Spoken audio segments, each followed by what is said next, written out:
साहिब सद्र श्री अलकाजी और मेरे प्यारे दोस्तों,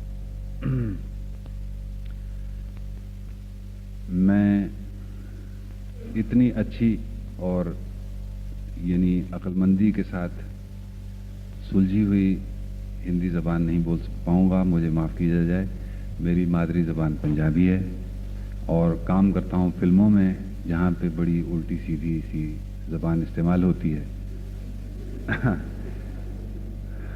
और सोचता अक्सर मैं अंग्रेज़ी में हूँ, इसलिए जो भी टूटे फूटे शब्द मैं आपके सामने रखूं, कैसी भी लंडूरी ज़बान में हों, वो आप मंजूर कर लीजिएगा। और मुमकिन है कि इस रास्ते से शायद मैं अलकाजी साहब को भी अपने जो ख्यालात हैं कुछ हद तक पहुंचा सकूं, क्योंकि वो मुझसे भी कम हिंदी जानते हैं।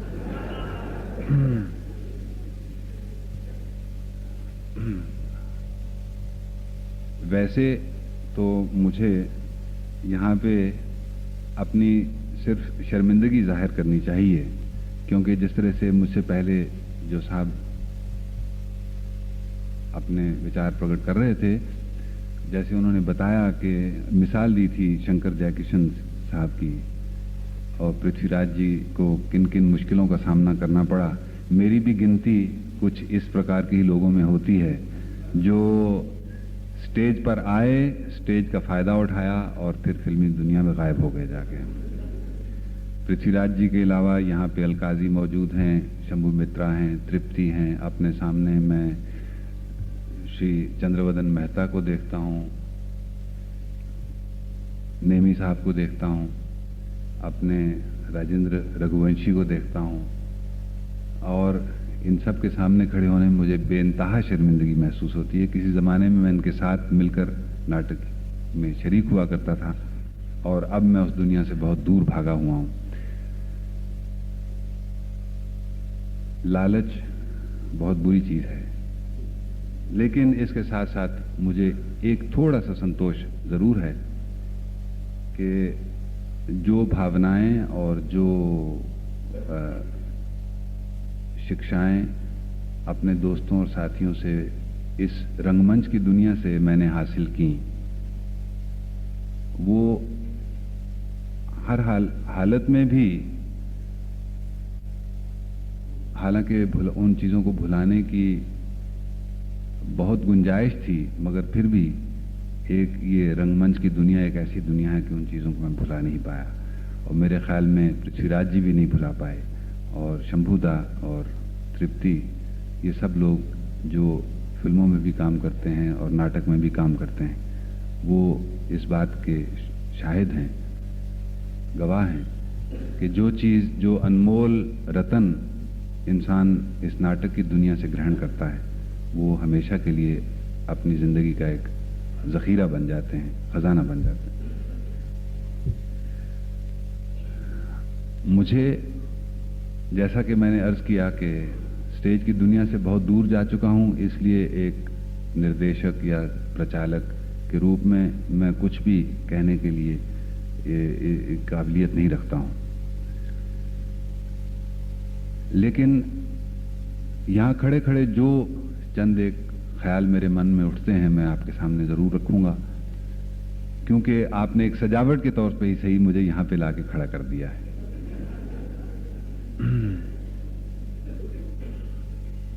मैं फिल्मी दुनिया में भी और नाटक की दुनिया में भी देखता हूँ कि तीन तरह के दृष्टिकोण अक्सर देखने में आते हैं। एक तो ये है कि एक तरह से कोई नई चीज़ करके दिखाने का शौक़, कोई एक चीज़ जो दर्शकों के ऊपर एक नएपन का असर डाले, प्रयोगवादी असर कह लीजिए उसको या प्रगतिशील असर कह लीजिए, कोई भी कह लीजिए, एक नए ढंग का असर डालने की जो एक प्रवृत्ति है वो हमें सामने नजर आती है।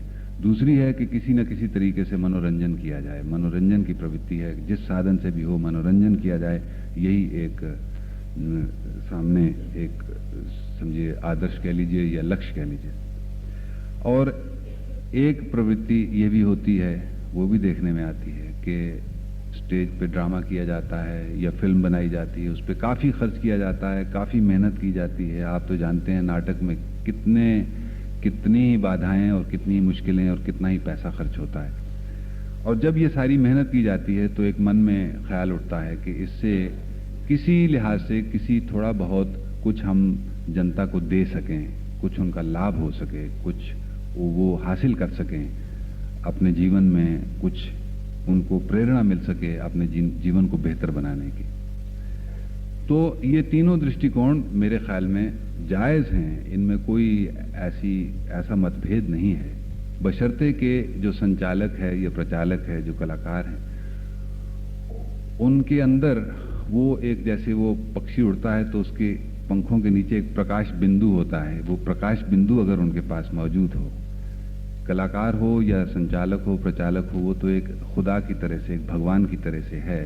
भगवान रचना, महान रचयिता जिसको कहते हैं, अगर वो रचनाशीलता है, अगर वो स्पंद है, अगर वो चीज़ उसके अंदर मौजूद, प्रकाश बिंदु मौजूद है, तो वो जो चीज़ भी पेश करेगा उसके अंदर वो इतना उसको प्रभावशाली बना देगा, इतना सुंदर बना देगा, इतना कलात्मक बना देगा कि वो खामखा जाके, चाहे वो कोई बहुत ऊंची स्तर का दर्शक हो, चाहे नीची स्तर का दर्शक हो, कोई भी हो, समान रूप से कोई ना कोई प्रभाव उसके ऊपर जरूर डाले।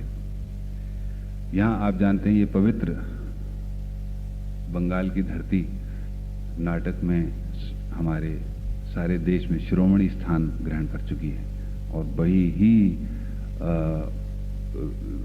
बड़े दावे से कहा जा सकता है कि यहाँ के कलाकार, यहाँ के जो नाटक यहाँ पेश किए जाते हैं, मेरे ख्याल में संसार भर के सर्वोत्तम नाटकों के साथ बड़ी शान से वो कंधा मिला सकते हैं और बहुत ही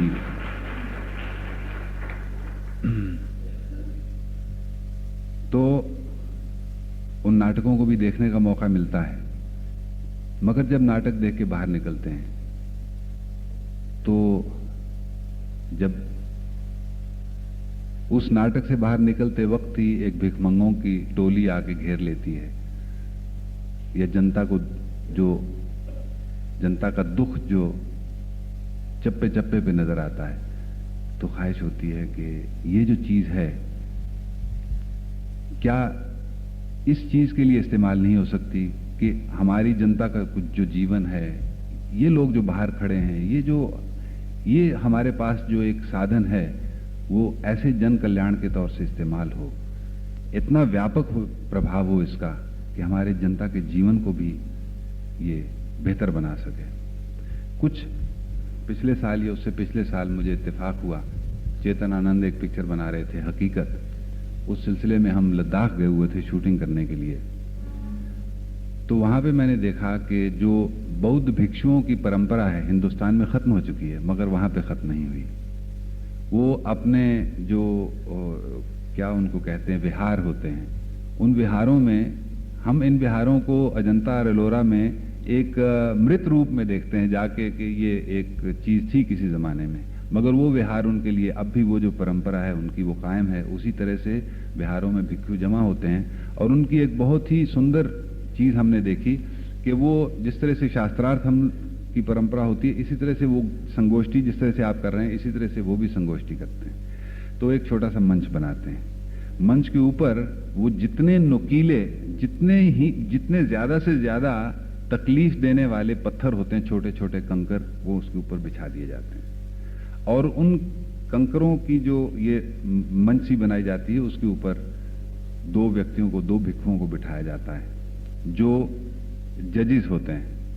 एक तरह से वो समझ लीजिए कि बहस किसका संचालन प्रचालन करने वाले वो उसके ऊपर बैठते हैं और वो नुकीले पत्थर इसलिए रखे जाते हैं कि ये जो सेज उनके लिए बिछाई गई है ये कांटों की सेज है, इस पे आराम से नहीं वो बैठे। और उस मंच के आगे दो तस्वीरें बनी होती हैं, एक शेर की तस्वीर इधर मुंह किए हुए, एक शेर की तस्वीर उधर मुंह किए हुए। तो हमने पूछा कि इसका क्या मतलब हुआ, तो उसका मतलब ये है कि ये जो मंच है ये निडर होके बोलने का मंच है, ये कायरों का मंच नहीं है। यहाँ पे शेर की तरह से बोलने की, ये जो बैठे हैं जज करने वाले, ये कांटों की सेज पे बैठे हैं और जो बोलने वाले हैं ये सिंहों की तरह से आपस में टकराएंगे। और उसके बाद एक भिक्षु उठ के, एक उनका खास नृत्य का ढंग होता है जिससे वो आके समस्या पेश करता है। वो भिक्षु यूं चलता है आगे और यूं हाथ उठा के खास वो ढंग से नृत्य करता हुआ अपनी समस्या पेश करता है। जो समस्या उस दिन हमने देखी वो थी कि स्पेस क्या चीज है, अंतरिक्ष क्या चीज है। कोई मामूली समस्या नहीं है, बड़ी गहरी समस्या लेकर वो उन्होंने बहस शुरू की और 8 घंटे तक वो बहस चलती रही और बड़े रोचक ढंग से चलती रही। जिसको भी बोलना होता था वो इसी तरह से उठ के बोलता था और जहां पे उसकी बात से किसी असहमति होती थी तो वो सब भिक्षु हाथ उठा के, क्योंकि वो पूरी तरह से लोकवादी ढंग से उसको चलाते हैं, हो था इस तरह वो करें तो कहते हैं कि भाई ये बात हमें पसंद नहीं आई, फिर दूसरा इस तरह से उनका चलता है। उसको नाटक कह लीजिए या विचारों का संघर्ष कह लीजिए या क्या कह लीजिए, बहरहाल वो हमारी एक बहुत ही पुरानी परंपरा, उसको देख के मेरा ध्यान चला गया हमारी पुरानी अटूट श्रृंखला जो हमारी सभ्यता की है उसकी तरफ, कि हमारा देश जो है हमेशा विचारों की लड़ाई करने का देश रहा है। बर्नार्ड शॉ ने कहा है कि stage is an arena for the fighting of ideas. ये ठीक है, स्टेज हमेशा से ऐसा ही रहा है। हमेशा जीवन की प्रवृत्तियां, नए विचार, नई धाराएं वो आके स्टेज के ऊपर टकराती रही हैं, वही स्टेज को जीवन देती रही हैं। और हमारे देश में ये युगों से ये परंपरा रही है। हमने कभी किस नए विचारों से हम डरे नहीं हैं। हमारे देश में नए विचार आते रहे, नई प्रवृत्तियां आती रहीं। जब भी वो दोस्ती के ढंग से आईं, हमने उन पर सोचा, उनके जो अच्छे अंश थे कबूल किए। हमने अपनी जो सभ्यता थी उसका उनको अंग बना लिया और हम आगे चले। जब ही हमारे इकबाल साहब कह सके कि यूनान और मिस्र रोमा सब मिट गए जहां से अब तक मगर है बाकी नामो निशान हमारा। हमारी सभ्यता कभी नहीं टूटी, यूनान की टूटी, मिस्र की टूटी, रोम की टूटी, मगर हमारी जो प्राचीन सभ्यता है वो इसी तरह से चलती आई, क्योंकि हमने नए विचारों से हम कभी डरे नहीं। हमारे देश में चरवाक मुनि आज से 2000 बरस पहले हुए जिन्होंने पूर्ण रूप से अपने आप को नास्तिक कहा। भगवान बुद्ध भी अपने आप को नास्तिक कहते रहे, मगर हमने उनको अवतार का दर्जा दिया। हमारे सभ्यता में इस्लाम के विचार भी आए, सूफी विचार आए, हर तरह के विचार आते चले गए। मित्र भाव से आए, हमने ग्रहण किया। जो दुश्मन बन के आया, हम उससे उसी वीरता के साथ लड़े। हमने अब कभी अपना माथा नहीं झुकाया। मगर जो नए विचारों से हमने कभी दुश्मनी नहीं की। और ये हमारे जो नाट्य परंपरा उस वहां से देखी, उसकी श्रृंखला में देखता चला आया। जो हमारी यात्राएं होती हैं, जो हमारी नौटंकियां होती हैं, जो हमारी जनसाधारण की जो मनोरंजन की कह लीजिए जो भी धाराएं हैं, उनका एक सिलसिला उनसे बंधा हुआ है। और वो चीजें आज तक भी सजीव हैं। जहां भी जमा हो जाते हैं लोग बड़े बड़े ढंग से, रामलीला होती है, जो भी होती है, वो चीजें सब हमारी कायम हैं। और वो उसमें वो हमें प्रकाश बिंदु नजर आता है जो जनता को खींच लेता है। अब आता है जमाना, नया जमाना। उसमें भी मैं एक बहुत ही खूबसूरत चीज देखता हूं, और वो चीज भी मुझे एक कलाकार के रूप से अपना एक जीवन दृष्टिकोण बनाने की में मदद देती है, ताकि मैं भी किसी तरह से कोई एक प्रकाश बिंदु ग्रहण करूं कि मेरे काम में भी एक वो कलात्मक, वो रचनात्मक चीज आए जिसको सच्ची रचना कह सकते हैं। और वो मुझे मिसाल मिलती है जवाहरलाल नेहरू से, गांधी जी से। तो यहां भी एक अजीब बात मैं ये नहीं देखता हूं उनके जीवन की। जवाहरलाल नेहरू जब विलायत से पढ़ के आए, आप जानते हैं, बड़े ऊंचे किस्म के अंग्रेजी, जहां पे वाइसरॉय और बड़े बड़े लॉर्ड्स के लड़के लड़कियां पढ़ते थे, वहां से पढ़ के आए, पूर्ण रूप से अंग्रेज बन के आए। और आजादी की लगन थी, तो जितने भी इनकलाबी विचारधाराएं यूरोप की थीं वो अपने साथ लेकर आए। मार्क्सवाद के बारे में उन्होंने कहा है कि मार्क्सवाद का उनके जीवन के ऊपर अपनी आत्मकथा में उन्होंने लिखा है कि बहुत गहरा प्रभाव लेके आए। इसी तरह से मैजीनी, गैरिबाल्डी और भी जितनी जो थी, वो कभी ये सोच नहीं सकते थे कि अहिंसात्मक क्रांति भी हो सकती है। मगर यहां आए बड़े निराश थे। अपनी आत्मकथा में लिखा है कि मैं बड़ा निराश था कहीं कुछ आशा की ज्योति मुझे नजर नहीं आती थी। आतंकवाद था, कुछ इस तरह से ग्रुप्स थे, मगर जनता की उनको अकस्मात गांधी जी को उन्होंने देखा कि ये शख्स, जो उनकी जितनी भी सिद्धांत थे वो गांधी जी के सिद्धांतों से नहीं मिलते थे। गांधी जी के सिद्धांत बिल्कुल दूसरे थे, इनके बिल्कुल दूसरे थे। मगर इन्होंने देखा कि भाई सिद्धांतों की बात नहीं है, इस आदमी ने एक करिश्मा कर दिखाया कि 40 करोड़ की जनता को, जिसके पास हथियार नहीं है, जिसके पास कुछ नहीं है, इस काबिल बना दिया है कि 2 दिन के अंदर दुनिया के बड़े से बड़े साम्राज्य की जड़ें हिला के रख दी हैं। ये क्या चीज है? तो उन्होंने ये नहीं कहा कि मेरे विचार सच्चे हैं और गांधी जी खपती आदमी हैं। बहुत से मार्क्सवादी थे उस जमाने में जिन्होंने कहा नहीं नहीं, ये तो खपती आदमी है, तो ये हो ही नहीं सकता। नहीं, एक शूरवीर की तरह से उन्होंने कहा कि मुझे अपनी सोच को व्यापक बनाना है और ये चीज मेरे देश के कल्याण की चीज है। मेरे देश की आजादी की दहलीज पे जाके इस चीज ने खड़ा कर दिया है। तो वो सदा के लिए आजीवन गांधी जी के दायां हाथ के रूप में, उनके सबसे बड़े सिपाही के रूप में आके खड़े हो गए। गांधी जी की तरफ देखिए कि उन्होंने भी देखा कि नेहरू कोई भी अपने विचार उनसे नहीं छुपाता है। समाजवादी अपने आप को कहता है, मार्क्सवादी अपने आप को कहता है, सब कुछ है। लेकिन उन्होंने भी वही अपनी ट्रेडिशन, जो पुरानी ट्रेडिशन थी, जिस ट्रेडिशन के आधार पर उन्होंने सिर्फ चंद एक लोगों को क्रांतिकारी नहीं बनाया बल्कि समूह जनता को क्रांतिकारी बनाया। अपने देश की परंपरा में खुब के उन्होंने एक ऐसा, दुनिया को एक ऐसी चीज दिखा दी जो दुनिया की नजरों में एक असंभव चीज थी।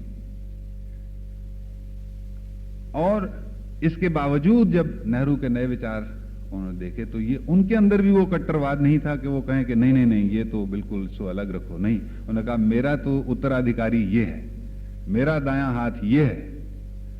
इतने गहरे मतभेद होते हुए भी एक निर्भीकता, नए विचार ग्रहण करने की, किसके लिए?